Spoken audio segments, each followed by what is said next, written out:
Hello good morning friends, welcome back to my channel Shru daily logs. ಹೇಗಿದ್ದೀರಾ friends? ಎಲ್ಲರೂ ಚೆನ್ನಾಗಿದ್ದೀರಾ ಅಂತ ಅನ್ಕೊಂಡಿದ್ದೀನಿ. ಇದೇನಪ್ಪ ಇದು ಬಸ್ಸು ಅಂತೀರಾ? ಹೌದು, ಬಸ್ಸಲ್ಲಿ ನಾವು ಟ್ರಿಪ್ಗೆ ಹೋಗ್ತಾ ಇದ್ದೀವಿ. ಅಟ್ ದ ಫಸ್ಟ್ ಟೈಮ್ ನಾನು ಮಂತ್ರಾಲಯಕ್ಕೆ ಹೋಗ್ತಾ ಇದ್ದೀನಿ, ಶ್ರೀ ರಾಘವೇಂದ್ರ ಸ್ವಾಮೀಜಿಯವರ ದರ್ಶನ ಪಡೆಯಕ್ಕೆ. ಸೊ ಫೈನಲಿ 2 ಅವರ್ ಅಲ್ಲಿ ದರ್ಶನ ಮುಗಿಸ್ಕೊಂಡು ಆಚೆ ಬಂದು ಸ್ವಲ್ಪ ಫೋಟೋ ವಿಡಿಯೋಸ್ ತಗೋತಾ ಇದ್ದೆ. ದರ್ಶನ ಎಷ್ಟು ಚೆನ್ನಾಗಾಯ್ತು ಅಂದ್ರೆ ಸಾಕ್ಷಾತ್ ಶ್ರೀ ರಾಘವೇಂದ್ರ ಸ್ವಾಮೀಜಿ ಅವರು ಎದುರುಗಡೆ ಬಂದಂಗಿತ್ತು, ಅಷ್ಟು ಚೆನ್ನಾಗಿ ದರ್ಶನ ಆಗಿದೆ.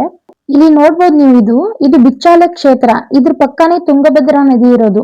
ಆ ತುಂಗಭದ್ರಾ ನದಿಯಲ್ಲಿ ಅಲ್ಲಿರುವಂತಹ ಸ್ವಾಮೀಜಿಯವರು ಹೇಳ್ತಾ ಇದ್ರು, ಪ್ರತಿ ಗುರುವಾರ ಶ್ರೀ ರಾಘವೇಂದ್ರ ಸ್ವಾಮೀಜಿಯವರು ಬೆಳಗ್ಗೆ 4 ಇಲ್ಲಾಂದ್ರೆ 4:15 ಬಂದು ಪ್ರತಿ ಗುರುವಾರ ಸ್ನಾನ ಮಾಡಿ ಹೋಗ್ತಾರೆ ಅಂತ ಹೇಳ್ತಾ ಇದ್ರು. ಇದ್ರಲ್ಲೇ ಗೊತ್ತಾಗುತ್ತೆ ಅವ್ರ ಪವಾಡ ಎಂತದ್ದು ಅಂತ.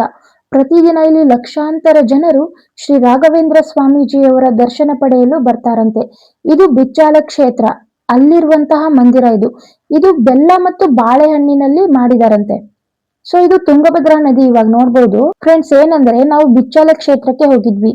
ಅಲ್ಲಿರುವಂತಹ ಸ್ವಾಮೀಜಿಯವರು ಶ್ರೀ ರಾಘವೇಂದ್ರ ಸ್ವಾಮೀಜಿಯವರ ಬಗ್ಗೆ ಏನೇನ್ ಹೇಳಿದ್ರು, ಟ್ರಿಪ್ ಅಲ್ಲಿ ಯಾರ್ಯಾರು ಬಂದಿದ್ರು, ಯಾವ ರೀತಿ ನಾವು ಎಂಜಾಯ್ ಮಾಡಿದ್ವಿ, ಇದೆಲ್ಲ ಪೂರ್ತಿ ವಿಡಿಯೋ ನೋಡಕ್ಕೆ ನಾನು ಲಿಂಕ್ ಬಂದು ಡಿಸ್ಕ್ರಿಪ್ಷನ್ ಬಾಕ್ಸ್ ಅಲ್ಲಿ ಕೊಟ್ಟಿದ್ದೀನಿ. ಪ್ಲೀಸ್ ಹೋಗಿ ಚೆಕ್ ಮಾಡಿ. ನೀವು ಮಂತ್ರಾಲಯ ಟ್ರಿಪ್ ಹೋಗಿದ್ರೆ ದಯವಿಟ್ಟು ಎಸ್ ಅಂತ ಕಮೆಂಟ್ ಮಾಡಿ ಫ್ರೆಂಡ್ಸ್. ವಿಡಿಯೋ ಇಷ್ಟ ಆದ್ರೆ ಲೈಕ್ ಶೇರ್ ಮಾಡಿ, ಚಾನಲ್ನ ಸಬ್ಸ್ಕ್ರೈಬ್ ಮಾಡ್ಕೊಳ್ಳಿ. ಹಾಗೂ ಮತ್ತೊಂದು ವಿಡಿಯೋ ಜೊತೆಗೆ ಮತ್ತೆ ಸಿಗ್ತೀನಿ. ಅಲ್ಲಿವರೆಗೂ ಬಾಯ್ ಫ್ರೆಂಡ್ಸ್.